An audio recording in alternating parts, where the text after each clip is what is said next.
അക്കൗണ്ടൻസിയുടെ രണ്ടാമത്തെ ക്ലാസ്സിൽ എല്ലാവർക്കും സ്വാഗതം. നമ്മൾ കഴിഞ്ഞ ക്ലാസ്സിൽ accounting for not for profit organisation എന്ന് പറയുന്ന ചാപ്റ്ററിന്റെ കാര്യങ്ങളാണ് നമ്മൾ പ്രധാനമായിട്ടും പറഞ്ഞിട്ടുള്ളത്. അപ്പോ കഴിഞ്ഞ ക്ലാസ്സിൽ accounting for not for profit form അല്ലെങ്കിൽ നോട്ട് ഫോർ പ്രോഫിറ്റ് ഓർഗനൈസേഷൻ എന്ന് പറയുന്ന ചാപ്റ്ററിൽ ഏതൊക്കെ അക്കൗണ്ടുകളാണ് വരുന്നത്, ആ അക്കൗണ്ടുകളിൽ വരുന്ന ഐറ്റംസ് ഏതൊക്കെയാണ് തുടങ്ങിയ കാര്യങ്ങളാണ് നമ്മൾ ഡിസ്കസ് ചെയ്തത്. ഇന്ന് നമ്മൾ പഠിക്കാൻ പോകുന്നത് ഈ അക്കൗണ്ടുകളെ കുറിച്ച്, അല്ലെങ്കിൽ നമ്മൾ കഴിഞ്ഞ ക്ലാസ്സിൽ നമ്മൾ ഇൻകം ആൻഡ് എക്സ്പെൻഡിച്ചർ അക്കൗണ്ടിലേക്ക് ക്രെഡിറ്റ് ചെയ്യുന്ന സബ്സ്ക്രിപ്ഷൻ എന്ന് പറയുന്ന ഒരു ഐറ്റത്തെ കുറിച്ച് നമ്മൾ പറഞ്ഞായിരുന്നു. നമ്മൾ പറഞ്ഞു ഈ നോൺ പ്രോഫിറ്റ് ഓർഗനൈസേഷൻസിന്റെ ഒരു വരുമാനത്തിൽ ഒന്നാണ് സബ്സ്ക്രിപ്ഷൻ എന്ന് പറയുന്നത്. അതായത് മെമ്പേഴ്സിന്റെ കയ്യിൽ നിന്ന്, എന്താണ് നോട്ട് ഫോർ പ്രോഫിറ്റ് ഓർഗനൈസേഷൻസ് എന്ന് നമ്മൾ കഴിഞ്ഞ ക്ലാസ്സിൽ പറഞ്ഞിട്ടുണ്ടായിരുന്നു. അപ്പോ ഈ നോട്ട് ഫോർ പ്രോഫിറ്റ് ഓർഗനൈസേഷനിലെ മെമ്പേഴ്സിന്റെ കയ്യിൽ നിന്നും ഓർഗനൈസേഷന് കിട്ടുന്ന വരുമാനമാണ് സബ്സ്ക്രിപ്ഷൻ എന്ന് നമ്മൾ പറഞ്ഞു. ആ സബ്സ്ക്രിപ്ഷൻ ഇൻകം ആൻഡ് എക്സ്പെൻഡിച്ചർ അക്കൗണ്ടിന്റെ ഇൻകം സൈഡിലാണ് നമ്മൾ കാണിക്കുന്നതെന്നും പറഞ്ഞു. അപ്പൊ ഇന്ന് നമ്മൾ ഡിസ്കസ് ചെയ്യാൻ പോകുന്നത് ഈ സബ്സ്ക്രിപ്ഷനുമായിട്ട് ബന്ധപ്പെട്ടിട്ടുള്ള ചില കാര്യങ്ങളാണ്. ഈ സബ്സ്ക്രിപ്ഷൻ ഇൻകം ആൻഡ് എക്സ്പെൻഡിച്ചർ അക്കൗണ്ടിൽ എങ്ങനെയാണ് ചെയ്യുന്നത്, അല്ലെങ്കിൽ ഏത് വിധേനയാണ് അത് ഇൻകം സൈഡിൽ കാണിക്കുന്നത് തുടങ്ങിയ കാര്യങ്ങളാണ് നമ്മൾ പഠിക്കാൻ പോകുന്നത്. അപ്പോ calculation of amount of subscription to be credited to income and expenditure account. അപ്പോ സബ്സ്ക്രിപ്ഷൻ എന്താണെന്ന് അറിയാം. ആ സബ്സ്ക്രിപ്ഷൻ ഇൻകം ആൻഡ് എക്സ്പെൻഡിച്ചർ അക്കൗണ്ടിന്റെ ഇൻകം സൈഡിലാണ്, വരുമാനമായതുകൊണ്ട് ഇൻകം സൈഡിലാണ് കാണിക്കുന്നതെന്ന് നമുക്കറിയാം. അപ്പോ ഈ സബ്സ്ക്രിപ്ഷനുമായിട്ട് ബന്ധപ്പെട്ടിട്ടുള്ള കണക്കുകൾ ഇതാണ് നമ്മൾ ഇനി ചെയ്യാൻ പോകുന്നത്. ഓക്കെ, ആദ്യം നമ്മൾ ക്വസ്റ്റ്യനിലേക്ക് പോവാം. ആ ക്വസ്റ്റ്യനിൽ നിന്ന് നമ്മൾ എങ്ങനെയാണ് ഇത് ചെയ്യുന്നതെന്ന് നോക്കാം. From the following particulars calculate the subscription amount to be credited to the income and expenditure account for the year ending 31st December 2013. Apo from the following particulars calculate the subscription amount to be credited to the income and expenditure account for the year ending 31st December 2013. Subscription received in 2013 18,300 അല്ലെങ്കിൽ 18,300. Subscription outstanding on 1st January 2013 rupees 900 അല്ലെങ്കിൽ 900 രൂപ. Subscription outstanding on 31st December 2013 rupees 1,300. Subscription received in advance on 1st January 2013 rupees 750. Subscription received in advance on 31st December 2013 rupees 540 അല്ലെങ്കിൽ 540 രൂപ. അപ്പോ ഇതാണ് നമ്മളുടെ question എന്ന് പറയുന്നത്. ഈ ക്വസ്റ്റ്യനകത്ത് നമ്മൾ പ്രധാനമായിട്ടും ശ്രദ്ധിക്കേണ്ടുന്ന 2-3 കാര്യങ്ങളുണ്ട്. ഒന്ന്, അല്ലെങ്കിൽ subscription received during the year, അതായത് ആ ക്വസ്റ്റ്യനിൽ തന്നിരിക്കുന്ന വർഷത്തിൽ ആകെ മൊത്തം നമുക്ക് സബ്സ്ക്രിപ്ഷൻ ഇനത്തിൽ കിട്ടിയ വരുമാനം. പിന്നീട് അത് എത്രയാണെന്ന് നോക്കുക. പിന്നീട് ശ്രദ്ധിക്കേണ്ടത് ഡേറ്റ്സ് ആണ്, തീയതികളാണ് മറ്റൊരു ഇമ്പോർട്ടന്റ് ആയിട്ടുള്ള ഫീച്ചർ എന്ന് പറയുന്നത്. അപ്പോ ഈ ക്വസ്റ്റ്യനിൽ 2013 ഡിസംബർ 31st, എല്ലാ വർഷവും ഡിസംബർ അവസാനമാണ് അക്കൗണ്ടുകൾ ക്ലോസ് ചെയ്യുന്നത്. 2013 ഡിസംബർ 31. ഇത്രയും കാര്യങ്ങൾ ഓർത്തു വയ്ക്കുക. ഇനി നമ്മൾ ഇത് എങ്ങനെയാണ് ചെയ്യാൻ പോകുന്നത്, എങ്ങനെയാണ് ആ വർഷത്തിലെ നമുക്കുള്ള സബ്സ്ക്രിപ്ഷന്റെ ആകെ എമൗണ്ട് എന്നുള്ള കാര്യമാണ്, എത്ര എമൗണ്ട് ആണ് നമ്മൾ ഇൻകം ആൻഡ് എക്സ്പെൻഡിച്ചർ അക്കൗണ്ടിലേക്ക് കാണിക്കേണ്ടത് എന്നാണ് നമ്മൾ ചെയ്യാൻ പോകുന്നത്. സോ ഇതാണ് ഈ സബ്സ്ക്രിപ്ഷൻ ഇൻകം ആൻഡ് എക്സ്പെൻഡിച്ചർ അക്കൗണ്ടില് ഇൻകം സൈഡിൽ എത്ര രൂപ കാണിക്കണം, അല്ലെങ്കിൽ എത്രയാണ് കാണിക്കേണ്ടത്, അതുമായിട്ട് ബന്ധപ്പെട്ടുള്ള കാൽക്കുലേഷൻ ആണ് ഈ കൊടുത്തിരിക്കുന്നത്. ഇവിടെ subscription receive as per receipt and payment account, അതായത് റെസിപ്റ്റ് ആൻഡ് പേയ്മെന്റ് അക്കൗണ്ടിൽ നമുക്ക് തന്നിരിക്കുന്ന സബ്സ്ക്രിപ്ഷൻ എമൗണ്ട് എത്രയാണോ അതിവിടെ എഴുതുക. 2, ഇനി ഇതിനകത്ത് കുറച്ച് കാര്യങ്ങൾ കൂട്ടാനുമുണ്ട്, അല്ലെങ്കിൽ ആഡ് ചെയ്യാനുമുണ്ട്, ലെസ് ചെയ്യാനുമുണ്ട്. ആഡ് ചെയ്യേണ്ടത്, പ്രധാനമായും ആഡ് ചെയ്യേണ്ടത് subscription outstanding for the current year closing date. 2 subscription received in advance in the previous year, അതായത് ഓപ്പണിംഗ് ഡേറ്റില് കൊടുത്തിരിക്കുന്നത്. ലെസ് ചെയ്യേണ്ടത്, അപ്പൊ ആഡ് ചെയ്യേണ്ടത് കറന്റ് ഇയർ, ഈ വർഷത്തെ ഔട്ട്സ്റ്റാൻഡിംഗ് ആയിട്ട് സബ്സ്ക്രിപ്ഷൻ എമൗണ്ട് എത്രയുണ്ടോ അത് ആഡ് ചെയ്യുക. രണ്ടാമത് ആഡ് ചെയ്യേണ്ടത് ഈ വർഷം കഴിഞ്ഞ വർഷം അവസാനം കഴിഞ്ഞ വർഷം ആദ്യം നമുക്ക് കിട്ടിയിരുന്ന എമൗണ്ട് അത് എത്രയാണെന്ന് വെച്ച് കഴിഞ്ഞാൽ അത് അവിടെ കാണിക്കുക. അത് നമ്മൾ ഡീറ്റെയിൽ ആയിട്ട് പറയാം. ആദ്യം ജസ്റ്റ് ഒരു ഇൻട്രൊഡക്ഷൻ. ലെസ്. ഇനി കുറയ്ക്കേണ്ടത് subscription outstanding for the previous year, കഴിഞ്ഞ വർഷം എന്താണ് ഔട്ട്സ്റ്റാൻഡിംഗ് എന്ന് നമുക്കറിയാം. നമുക്ക് കഴിഞ്ഞ പ്രാവശ്യം അല്ലെങ്കിൽ കഴിഞ്ഞ വർഷത്തേക്ക് ബാക്കി നിൽക്കുന്ന തുകയാണ് നമ്മൾ ഔട്ട്സ്റ്റാൻഡിംഗ് എന്ന് പറയുന്നത്. അപ്പോ subscription outstanding for the previous year എന്ന് പറഞ്ഞാൽ കഴിഞ്ഞ വർഷങ്ങളില് നമുക്ക് ഔട്ട്സ്റ്റാൻഡിംഗ് ആയിട്ട് നിൽക്കുന്ന സബ്സ്ക്രിപ്ഷൻ എന്തെങ്കിലും ഉണ്ടെങ്കിൽ അത് കാണിക്കുക. 2 subscription received in advance in the current year, ഈ വർഷം തുടക്കത്തില് നമുക്ക് കിട്ടിയിരിക്കുന്ന റിസീവ്ഡ് ഇൻ അഡ്വാൻസ് എന്ന് പറഞ്ഞാൽ നമുക്കറിയാം മുൻകൂറായി നമുക്ക് എമൗണ്ട് കിട്ടുകയാണെങ്കിൽ അതിനെയാണ് റിസീവ്ഡ് ഇൻ അഡ്വാൻസ് എന്ന് പറയുന്നത്. അപ്പോ റിസീവ്ഡ് ഇൻ അഡ്വാൻസ് ആയിട്ട് ഈ വർഷം ആദ്യം കിട്ടിയിട്ടുണ്ടെങ്കിൽ ആ എമൗണ്ടും അവിടെ കാണിക്കുക. അപ്പൊ ഇത്രയുമാണ് ഇത് സബ്സ്ക്രിപ്ഷൻ എങ്ങനെയാണ് കാൽക്കുലേറ്റ് ചെയ്യേണ്ടത് എന്ന് പറയുന്നതിനുള്ള ഫോർമാറ്റ് അല്ലെങ്കിൽ കാണിക്കുന്നതിന് വേണ്ടി. സബ്സ്ക്രിപ്ഷൻ എങ്ങനെയാണ് ഇൻകം ആൻഡ് എക്സ്പെൻഡിച്ചർ അക്കൗണ്ടിൽ എഴുതുന്നതെന്ന് നമ്മൾ പറഞ്ഞു. അപ്പൊ നമ്മള് ഒരു കാര്യം ഒന്നും കൂടി ഓർത്ത് വയ്ക്കുക, subscription outstanding at the end of the year ആണെങ്കിൽ, അതായത് ക്ലോസിംഗ് ഡേറ്റിലാണെങ്കിൽ ആഡ് ചെയ്യുക. Subscription received in advance in the previous year, അതായത് ഓപ്പണിംഗ് ഡേറ്റിൽ റിസീവ്ഡ് ഇൻ അഡ്വാൻസ് എന്ന് പറഞ്ഞിട്ടുണ്ടെങ്കിൽ അതും ആഡ് ചെയ്യുക. ക്ലോസിംഗ് ഡേറ്റിലെ സബ്സ്ക്രിപ്ഷൻ ഔട്ട്സ്റ്റാൻഡിംഗ് ആണെങ്കിൽ അത് ആഡ് ചെയ്യുക. ഓപ്പണിംഗ് ഡേറ്റില് റിസീവ്ഡ് ഇൻ അഡ്വാൻസ് ആണെങ്കിൽ അതും ആഡ് ചെയ്യുക. ലെസ് ചെയ്യാനുള്ളത് ഓപ്പണിംഗ് ഡേറ്റിലാണ് സബ്സ്ക്രിപ്ഷൻ ഔട്ട്സ്റ്റാൻഡിംഗ് എന്ന് പറഞ്ഞ് കിടക്കുന്നതെങ്കിൽ അത് ലെസ് ചെയ്യുക. ക്ലോസിംഗ് ഡേറ്റിലാണ് റിസീവ്ഡ് ഇൻ അഡ്വാൻസ് എന്ന് പറഞ്ഞ് കിടക്കുന്നതെങ്കിൽ അതും ലെസ് ചെയ്യുക. ഇനി നമ്മള് ക്വസ്റ്റ്യനിലേക്ക് വരാം. ക്വസ്റ്റ്യനിൽ പറഞ്ഞിട്ടുണ്ട് സബ്സ്ക്രിപ്ഷൻ റിസീവ്ഡ് ഇൻ 2013 എന്ന് പറയുന്നത് ₹18,300 ആണ്, അല്ലെങ്കിൽ 18,300 രൂപയാണ്. നമ്മൾ അത് അതുപോലെ എഴുതി. ഇനി ഏതൊക്കെയാണ് കൂട്ടേണ്ടത്, ഇനി ഏതൊക്കെയാണ് കുറയ്ക്കേണ്ടത്? അപ്പോ ഒന്നാമത്തത് ആദ്യം നമുക്ക് കൂട്ടാനുള്ളത് ഏതൊക്കെയാണെന്ന് നോക്കാം. അപ്പോ subscription outstanding on 31st December 2013. ക്വസ്റ്റ്യനിലുണ്ട് subscription outstanding on 31st December 2013. 2013 December 31 നമുക്ക് കിട്ടാനുള്ള സബ്സ്ക്രിപ്ഷൻ എന്ന് പറയുന്നത് 1,300 രൂപയാണ്. ഡേറ്റ് നോക്കിക്കൊള്ളുക. Subscription outstanding on closing date ആണ്. Subscription outstanding on closing date, അതായത് സബ്സ്ക്രിപ്ഷൻ ഔട്ട്സ്റ്റാൻഡിംഗ് ഓൺ ഇൻ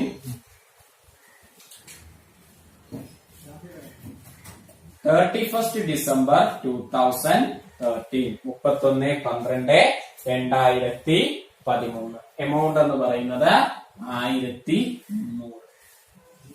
അപ്പൊ സബ്സ്ക്രിപ്ഷൻ ക്ലോസിംഗ് ഡേറ്റിലാണ് ഔട്ട്സ്റ്റാൻഡിംഗ് എന്ന് പറഞ്ഞിട്ടുള്ളതെങ്കിൽ അത് ആഡ് ചെയ്യുക.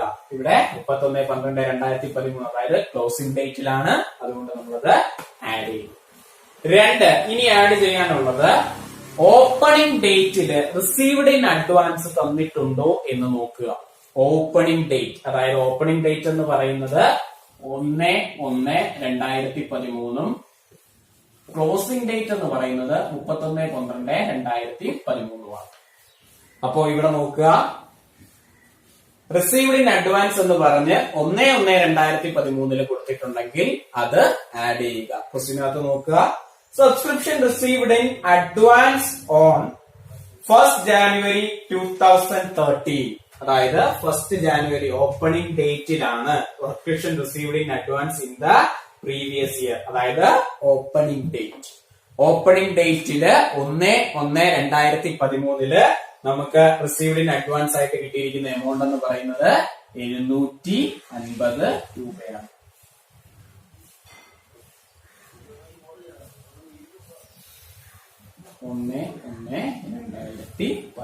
അപ്പൊ ഇത്രയുമാണ് നമുക്ക് ആഡ് ചെയ്യാനുള്ളത്. സബ്സ്ക്രിപ്ഷൻ ഔട്ട്സ്റ്റാൻഡിംഗ് ക്ലോസിംഗ് ഡേറ്റും subscription received in advance opening ഡേറ്റും. അപ്പോ ഈ വർഷം, അതായത് ഈ ഓപ്പണിംഗ് ഡേറ്റിൽ മേടിക്കുന്ന റിസീവ്ഡ് ഇൻ അഡ്വാൻസ് എന്ന് പറയുന്നത് ഈ വർഷത്തേക്കാണ്. അതുകൊണ്ടാണ് നമ്മൾ അത് ആഡ് ചെയ്യുന്നത്.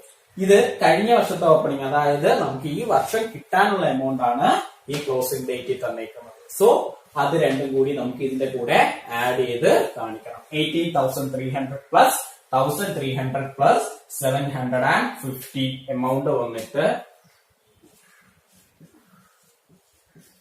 20,350 വരും. ഇനി കൂട്ടാനുള്ളതെല്ലാം നമ്മൾ കൂട്ടി, ഇനി ലെസ് ചെയ്യാനുള്ളതും കൂടി നോക്കുക. ഇപ്പൊ സ്വാഭാവികമായിട്ടും 4 എണ്ണമാണ് തന്നേക്കുന്നത്, അതിൽ 2 എണ്ണം നമ്മൾ കൂട്ടി, ഇനി സ്വാഭാവികമായിട്ടും 2 എണ്ണം നമ്മൾ കുറയ്ക്കണം. അതായത് സബ്സ്ക്രിപ്ഷൻ ഇൻ ഔട്ട്സ്റ്റാൻഡിംഗ് എന്ന് പറഞ്ഞിട്ട് ഓപ്പണിംഗ് ഡേറ്റിലാണ് തന്നേക്കുന്നതെങ്കിൽ അതും കുറയ്ക്കണം. സബ്സ്ക്രിപ്ഷൻ റിസീവ്ഡ് ഇൻ അഡ്വാൻസ് എന്ന് പറഞ്ഞ് ക്ലോസിംഗ് ഡേറ്റിലാണ് തന്നതെങ്കിൽ അതും കുറയ്ക്കണം. അപ്പൊ ക്വസ്റ്റ്യനിലേക്ക് വരിക. ക്വസ്റ്റ്യനില് subscription outstanding on 1st January 2013, അതായത് ഓപ്പണിംഗ് ഡേറ്റില് സബ്സ്ക്രിപ്ഷൻ ഔട്ട്സ്റ്റാൻഡിംഗ് ആയിട്ട് ഉണ്ട്. ഓപ്പണിംഗ് ഡേറ്റില് സബ്സ്ക്രിപ്ഷൻ ഔട്ട്സ്റ്റാൻഡിംഗ് ആയിട്ടുണ്ട്. അതായത് ഔട്ട്സ്റ്റാൻഡിംഗ് ഇൻ 1/1/2013. അത് നമ്മൾ ഇന്നർ കോളത്തിൽ എഴുതുക. 900 രൂപ, 900 rupees. ഇനി നോക്കുക, subscription received in advance on 31st December 2013. അതായത് ക്ലോസിംഗ് ഡേറ്റില് നമ്മൾ സബ്സ്ക്രിപ്ഷൻ റിസീവ്ഡ് ഇൻ അഡ്വാൻസ് ആയിട്ട് എടുത്തിട്ടുണ്ട്. അതായത് ഈ വർഷം അവസാനം നമ്മൾ സബ്സ്ക്രിപ്ഷൻ അഡ്വാൻസ് ആയി വാങ്ങി എന്ന് പറഞ്ഞാൽ അതിനർത്ഥം അടുത്ത വർഷത്തേക്കാണ് നമ്മൾ ഈ സബ്സ്ക്രിപ്ഷൻ വാങ്ങിയിരിക്കുന്നത് എന്നാണ്. നമ്മൾ ഇൻകം ആൻഡ് എക്സ്പെൻഡിച്ചർ അക്കൗണ്ടില് ഈ വർഷത്തെ കാര്യങ്ങൾ മാത്രമേ കാൽക്കുലേറ്റ് ചെയ്യൂ. അടുത്ത വർഷത്തതോ നെക്സ്റ്റ് ഇയറോ പ്രീവിയസ് ഇയറോ ഒന്നും നമ്മൾ എടുക്കത്തില്ല. അതുകൊണ്ട് അടുത്ത വർഷത്തേക്ക് നമ്മൾ ഈ വർഷം വാങ്ങിയ എമൗണ്ട്, അതായത് received in advance on 31st December 2013 നമ്മൾ കുറയ്ക്കണം.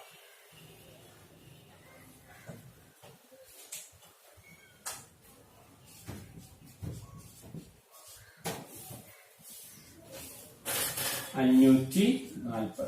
ഇത് രണ്ടും കൂടി കൂട്ടിയിട്ട് അത് കുറയ്ക്കുക. 1,900, 540, 1,440. എന്നിട്ട് ഇതിൽ നിന്നും ഇത് കുറച്ചാൽ നമുക്ക് എമൗണ്ട് കിട്ടും.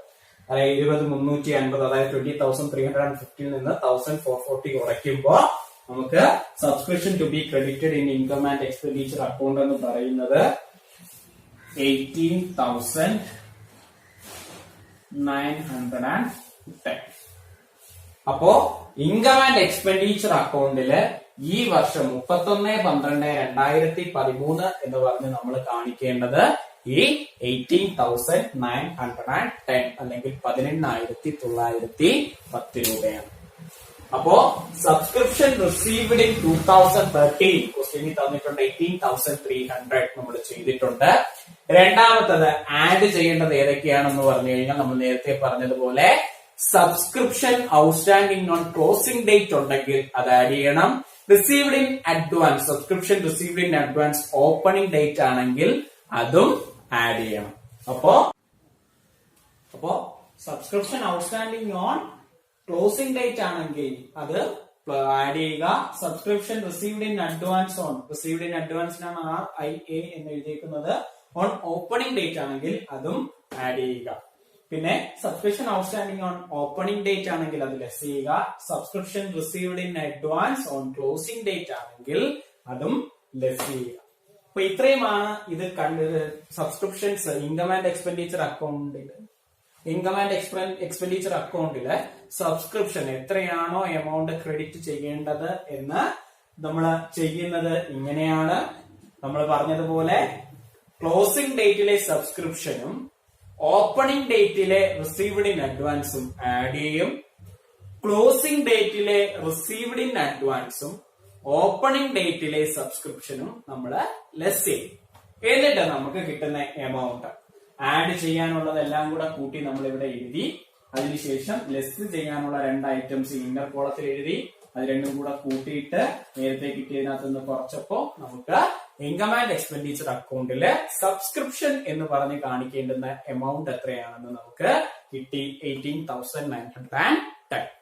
അപ്പോ ഇങ്ങനെയാണ് സബ്സ്ക്രിപ്ഷൻ റിസീവ് അല്ലെങ്കിൽ subscription amount income and expenditure അക്കൗണ്ടിലേക്ക് കാണിക്കാനുള്ള മെത്തേഡ് എന്ന് പറയുന്നത്. അപ്പോ നമ്മൾ ഒരു പ്രോബ്ലം ചെയ്തു കഴിഞ്ഞു. ഇനി നമ്മൾ ഒരു പ്രോബ്ലം കൂടി ചെയ്യുമ്പോഴത്തേക്കും ഇതെങ്ങനെയാണ് കൃത്യമായിട്ട് ചെയ്യേണ്ടത് എന്നുള്ള കാര്യം നമുക്ക് മനസ്സിലാവും. ഇപ്പൊ രണ്ടാമത്തെ problem. From the given particulars, ascertain the amount to be credited to income and expenditure account for the year ending 31st December 2016. 31/12/2016 ആണ് നമ്മളുടെ ക്ലോസിംഗ് ഡേറ്റ് എന്ന് പറയുന്നത്. അപ്പോ 31/1/2016 ആണ് നമ്മളുടെ ഓപ്പണിംഗ് ഡേറ്റ് എന്ന് പറയുന്നത്. ഇപ്പൊ ക്വസ്റ്റ്യനകത്ത് from the given particulars, ascertain the amount to be credited to income and expenditure account for the year ending 31st December 2016. Question: subscription received during the year 9,350. Subscription outstanding on 1st January 2016 rupees 900, of which 810 were received in 2016. Subscription received in advance on 1st January 2016 തന്നിട്ടുണ്ട് 350 rupees. Subscription received in advance on 31st December 2016 തന്നിട്ടുണ്ട് 150 rupees. Subscription outstanding on 31st December 2016 250. അപ്പോ നമ്മൾ നേരത്തെ പറഞ്ഞതുപോലെ തന്നെ വ്യത്യാസമൊന്നുമില്ല. Outstanding subscriptions closing ഡേറ്റിലാണെങ്കിൽ അത് add ചെയ്യുക. Received in advance subscription received in advance opening date ആണെങ്കിൽ അതും ആഡ് ചെയ്യുക. അപ്പൊ ഇവിടെ ക്ലോസിംഗ് ഡേറ്റ് എന്ന് പറയുന്നത് 31/12/2016 ആണ്. സോ ഓപ്പണിംഗ് ഡേറ്റ് എന്ന് പറയുന്നത് 1/1/2016 ആയിരിക്കും. അപ്പോ ഇവിടെ എന്തൊക്കെയാണ് കൂട്ടാനുള്ളത്, എന്തൊക്കെയാണ് കുറയ്ക്കാനുള്ളത് എന്ന് നോക്കാം. അപ്പൊ ആദ്യം നോക്കേണ്ടത് subscriptions outstanding on closing date ഉണ്ടോ എന്ന് നോക്കുക. അപ്പോ ഇവിടെ കൊടുത്തിട്ടുണ്ട് ക്വസ്റ്റ്യനകത്ത് ഫസ്റ്റ് തന്നെ subscription outstanding on 1st January 2016. അതായത് ആദ്യം കൊടുത്തിരിക്കുന്നത് ഓപ്പണിംഗ് ഡേറ്റിന്റെ സബ്സ്ക്രിപ്ഷൻ ഔട്ട്സ്റ്റാൻഡിംഗ് ആണ്. അത് കൂട്ടാനുള്ളതല്ല, കുറയ്ക്കാനുള്ളതാണ്. സോ അത് less ചെയ്യാനുള്ളതാണ്. 2, subscription received in advance on 1st January 2016. 1st January 2016 subscription നമ്മൾ അഡ്വാൻസ് ആയിട്ട് വാങ്ങിച്ചിരിക്കുകയാണ്. Subscription received in advance on opening date 1st January 2016 അത് ആഡ് ചെയ്യാനുള്ളതാണ്. സോ നമുക്ക് അതിവിടെ എഴുതാം. Subscription received in advance in 1st January 2016 1/1/2016 rupees 350. അതിനു മുമ്പ് subscription received in 31st December 2016 എന്ന് പറയുന്നത് 9,350 ആണ്. ഓക്കെ, ഇനി subscription outstanding on 31st December 2016 ഉണ്ടോ നോക്കുക. Subscription outstanding on 31st December 2016 എന്ന് പറയുന്നത് 250 രൂപയാണ്. അപ്പോ ക്വസ്റ്റ്യനകത്ത് നമ്മൾ പറഞ്ഞിട്ടുണ്ട്, കൃത്യമായിട്ട് പറഞ്ഞിട്ടുണ്ട് എന്നാണ് റിസീവ്ഡ് ഇൻ അഡ്വാൻസ്, എപ്പോഴാണ് ഔട്ട്സ്റ്റാൻഡിംഗ് സബ്സ്ക്രിപ്ഷൻ എന്നുള്ളത് ക്വസ്റ്റ്യനകത്ത് ഡേറ്റ് സഹിതം കൃത്യമായിട്ട് പറഞ്ഞിട്ടുണ്ട്. നമുക്കറിയാവുന്നതുപോലെ ഔട്ട്സ്റ്റാൻഡിംഗ് സബ്സ്ക്രിപ്ഷൻ ക്ലോസിംഗ് ഡേറ്റ് നമ്മൾ തന്നെ കാണിച്ചിട്ടുണ്ട്, ആഡ് ചെയ്തിട്ടുണ്ട്. Subscription received in advance on opening date, opening ഡേറ്റിൽ നമുക്ക് റിസീവ്ഡ് ഇൻ അഡ്വാൻസ് ആയിട്ട് കിട്ടാനുള്ള എമൗണ്ട് നമ്മൾ കാണിച്ചിട്ടുണ്ട്. അപ്പോ ഇത് രണ്ടും കൂടി എന്ത് ചെയ്യുക, ആഡ് ചെയ്യുക. സബ്സ്ക്രിപ്ഷൻ റിസീവ്ഡ് ഡ്യൂറിംഗ് 2016 അല്ലെങ്കിൽ 2016 sorry, during the year 31st അല്ല, സോറി, ഡ്യൂറിംഗ് 2016 2016 മൊത്തത്തിൽ നമുക്ക് കിട്ടിയതാണ് 9350 രൂപ. ആ 9350 അല്ലെങ്കിൽ 9350 കഴിഞ്ഞ വർഷത്തെ എമൗണ്ട് കൊണ്ട് അടുത്ത വർഷത്തേക്കുള്ള എമൗണ്ടുകളും കാണിക്കുന്നുണ്ട്. നമുക്ക് ഇതൊന്നും വേണ്ട, നമുക്ക് ഈ വർഷത്തെ കറന്റ് ഇയറിലെ എമൗണ്ട് മാത്രം മതി. അപ്പൊ ഈ 9350 എന്ന് പറയുന്നത് കഴിഞ്ഞ വർഷത്തെ എമൗണ്ട് ഉണ്ട്, അതിനകത്ത് അടുത്ത വർഷത്തെ എമൗണ്ട് ഉണ്ട്. നമുക്ക് വേണ്ടത് കറന്റ് ഇയർ അല്ലെങ്കിൽ ഈ വർഷത്തെ എമൗണ്ട് ആണ്. അതുകൊണ്ട് ഈ വർഷം എത്ര രൂപയാണ് ഇൻകം ആൻഡ് എക്സ്പെൻഡിച്ചർ അക്കൗണ്ടില് സബ്സ്ക്രിപ്ഷൻ ഇനത്തിൽ കാണിക്കേണ്ടത് എന്നാണ് നമ്മൾ കണ്ടുപിടിക്കുന്നത്. അതിനു വേണ്ടിയിട്ട് സബ്സ്ക്രിപ്ഷൻ ഔട്ട്സ്റ്റാൻഡിംഗ് ഓൺ ക്ലോസിംഗ് ഡേറ്റും subscription received in advance on opening ഡേറ്റും നമ്മൾ കൂട്ടി വെച്ചിട്ടുണ്ട്.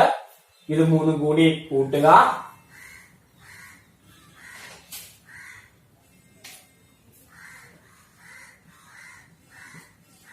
ഇത് മൂന്നും കൂടി കൂട്ടിയപ്പോ 9950 നമുക്ക് കിട്ടി.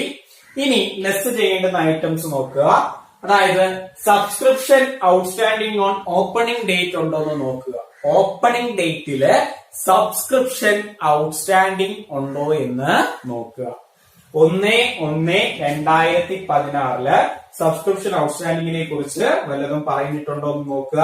ഇവിടെ പറഞ്ഞിട്ടുണ്ട് subscription outstanding on 1st January 2016 900, out of which ₹810 were received in 2016. നമുക്ക് 1/1/2016 മൊത്തത്തിൽ നമുക്ക് കിട്ടാനുള്ള എമൗണ്ട് എന്ന് പറയുന്നത് 900 ആയിരുന്നു. പക്ഷേ ആ 900 rupees നമുക്ക് കിട്ടിയില്ല. പകരം നമുക്ക് കിട്ടിയത് ഇതായിരുന്നു കിട്ടേണ്ടിയിരുന്നത്. പക്ഷെ ഇത് കിട്ടിയില്ല. നമുക്ക് കിട്ടിയത് 810 ആണ്. നമ്മള് ഇവിടെ അല്ലെങ്കിൽ ഔട്ട്സ്റ്റാൻഡിംഗ് സബ്സ്ക്രിപ്ഷനില് ഓപ്പണിംഗ് ഡേറ്റില് നമുക്ക് കിട്ടിയ എമൗണ്ട് മാത്രം നമ്മൾ കാണിച്ചാൽ മതി. 900 ആയിരുന്നു കിട്ടേണ്ടിയിരുന്നത്. പക്ഷെ നമുക്ക് കിട്ടിയത് 810 അല്ലെങ്കിൽ 810 രൂപ മാത്രം. സോ ആ 810 അല്ലെങ്കിൽ 810 ആണ് ഇവിടെ എടുക്കേണ്ടത്. 900 നമുക്ക് കിട്ടേണ്ടതായിരുന്നു. കിട്ടേണ്ടിയിരുന്ന 900 നമുക്ക് 810 രൂപ കിട്ടിയിട്ടുണ്ട്. സോ ആ 810 rupees നമ്മളിവിടെ കാണിക്കുക. 2, subscription received in advance on closing date. നമ്മൾ നേരത്തെ പറഞ്ഞു ഈ വർഷം അവസാനം നമ്മൾ റിസീവ്ഡ് ഇൻ അഡ്വാൻസ് വാങ്ങുന്നത് അടുത്ത വർഷത്തേക്കാണ്. ആ അടുത്ത വർഷത്തേക്കുള്ള റിസീവ്ഡ് ഇൻ അഡ്വാൻസ് നമ്മൾ കൂട്ടുക അല്ല ചെയ്യുന്നത്, കുറയ്ക്കുകയാണ് ചെയ്യുന്നത്. അപ്പൊ subscription received in advance on closing date ഉണ്ടെങ്കിൽ ആ ക്ലോസിംഗ് ഡേറ്റിന്റെ എമൗണ്ട് കുറയ്ക്കുക. ഇവിടെ ആ ക്ലോസിംഗ് എന്ന് പറയുന്നത് 150 ആണ്. റിസീവ്ഡ് ഇൻ 31st December 2016 150, അതായത് 960 കുറയ്ക്കുക. 9950 മൈനസ് 960 8990. അപ്പോ ഇൻകം ആൻഡ് എക്സ്പെൻഡിച്ചർ അക്കൗണ്ടിലേക്ക് ക്രെഡിറ്റ് ചെയ്യേണ്ടുന്ന സബ്സ്ക്രിപ്ഷൻ ഇനത്തിൽ ക്രെഡിറ്റ് ചെയ്യേണ്ടുന്ന എമൗണ്ട് എന്ന് പറയുന്നത് 8990 അല്ലെങ്കിൽ 8990 ആണ്. അപ്പോ നമ്മൾ ഈ സെക്ഷനിൽ പഠിച്ചത് എങ്ങനെയാണ് നമ്മുടെ ഇൻകം ആൻഡ് എക്സ്പെൻഡിച്ചർ അക്കൗണ്ടിലേക്ക് സബ്സ്ക്രിപ്ഷൻ ഇനത്തിൽ എമൗണ്ട് എത്ര രൂപയാണ് കാണിക്കേണ്ടതെന്ന് നമ്മൾ പറഞ്ഞു. നമുക്കറിയാം ഇൻകം ആൻഡ് എക്സ്പെൻഡിച്ചർ അക്കൗണ്ട് എന്ന് പറയുന്നത് കഴിഞ്ഞ വർഷത്തെയോ അടുത്ത വർഷത്തെയോ എമൗണ്ടുകൾ കാണിക്കില്ല. പകരം കറന്റ് ഇയറിൽ എന്താണോ ആ കറന്റ് ഇയറിലെ എമൗണ്ട് മാത്രം ഈ വർഷം എന്ത് നടക്കുന്നോ അത് മാത്രമാണ് ഇൻകം ആൻഡ് എക്സ്പെൻഡിച്ചറിൽ റെക്കോർഡ് ചെയ്യുന്നതെന്ന് നമ്മള് പറഞ്ഞു. അപ്പോ ഈ ഇൻകം ആൻഡ് എക്സ്പെൻഡിച്ചർ അക്കൗണ്ടില് സബ്സ്ക്രിപ്ഷൻ ഇനത്തില് നമുക്ക് ചില സമയങ്ങളില് കഴിഞ്ഞ വർഷത്തെയും റിസീവ്ഡ് ഇൻ അഡ്വാൻസും ഔട്ട്സ്റ്റാൻഡിംഗ് സബ്സ്ക്രിപ്ഷൻ ഇനത്തിലും ഒക്കെ നമുക്ക് എമൗണ്ട് കിട്ടുമെന്ന് പറഞ്ഞു. ആ എമൗണ്ടുകളെല്ലാം കൂടി നമുക്ക് സബ്സ്ക്രിപ്ഷൻ ഇനത്തിലാണ് തരുന്നത്. പക്ഷേ നമുക്ക് ഇൻകം ആൻഡ് എക്സ്പെൻഡിച്ചർ അക്കൗണ്ടില് സബ്സ്ക്രിപ്ഷൻ എന്ന് പറഞ്ഞ് കാണിക്കുന്നത് ഈ വർഷത്തെ എമൗണ്ട് മാത്രമാണ്. അതുകൊണ്ട് ഇതിൽ നിന്നും കഴിഞ്ഞ വർഷം നമുക്ക് ലഭിച്ചതും അടുത്ത വർഷത്തേക്ക് നമുക്ക് ലഭിക്കാനുള്ളതും എല്ലാം നമ്മൾ കുറയ്ക്കണമെന്ന് പറഞ്ഞു. അങ്ങനെ കുറച്ചാണ് നമ്മള് subscription amount income and expenditure അക്കൗണ്ടിലേക്ക് കാണിക്കുന്നതെന്ന് പറഞ്ഞു. അപ്പോ subscription outstanding on closing date ആണെങ്കിൽ കൂട്ടണം. Subscription received in advance on opening date ആണെങ്കിൽ അതും കൂട്ടണം. Subscription outstanding in closing date ആണെങ്കിൽ കൂട്ടണം. റിസീവ്ഡ് ഇൻ അഡ്വാൻസ് ഓപ്പണിംഗ് ഡേറ്റിലാണ് തന്നേക്കുന്നതെങ്കിൽ അതും കൂട്ടണം. കുറയ്ക്കേണ്ടുന്നത് subscription outstanding on opening date ആണെങ്കിൽ കുറയ്ക്കണം. Received in advance subscription received in advance closing date ആണെങ്കിൽ അതും കുറയ്ക്കണം. അങ്ങനെ കുറച്ചിട്ട് കിട്ടുന്ന എമൗണ്ട് ആണ് നമ്മള് ഇൻകം ആൻഡ് എക്സ്പെൻഡിച്ചർ അക്കൗണ്ടില് ക്രെഡിറ്റ് സൈഡില് കാണിക്കുന്നത്. അപ്പോ ഇന്ന് നമ്മൾ 2 കണക്കുകൾ ചെയ്തു. ബാക്കിയുള്ള കണക്കുകൾ നിങ്ങളുടെ ടെക്സ്റ്റിനകത്തുണ്ട്. അത് കൃത്യമായിട്ട് ചെയ്തു കഴിഞ്ഞാൽ മാത്രമേ നമുക്ക് അങ്ങോട്ട് പോകുമ്പോഴത്തേക്ക് അടുത്ത സെക്ഷനിൽ നമ്മൾ പഠിക്കാൻ പോകുന്നത് receipt and payment account, income and expenditure account അല്ലെങ്കിൽ ബാലൻസ് ഷീറ്റ് എങ്ങനെ ചെയ്യാം എന്നുള്ളതാണ്. സോ അതൊക്കെ ചെയ്യണമെങ്കിൽ ഇത്രയും കാര്യങ്ങൾ അറിഞ്ഞിരിക്കണം. ഇൻകം ആൻഡ് എക്സ്പെൻഡിച്ചർ അക്കൗണ്ടിൽ എന്താണ് വരുന്നത്, റെസിപ്റ്റ് ആൻഡ് പേയ്മെന്റ് അക്കൗണ്ടിൽ എന്താണ് വരേണ്ടത്, ബാലൻസ് ഷീറ്റിൽ എന്താണ് വരേണ്ടതെന്ന് കൃത്യമായിട്ട് അറിഞ്ഞിരിക്കണം. അപ്പോ ഇതിന്റെ ക്വസ്റ്റ്യൻസ് ടെക്സ്റ്റിനകത്തുണ്ട്. കണ്ടിന്യൂസ് ആയിട്ട് ചെയ്തു നോക്കുക.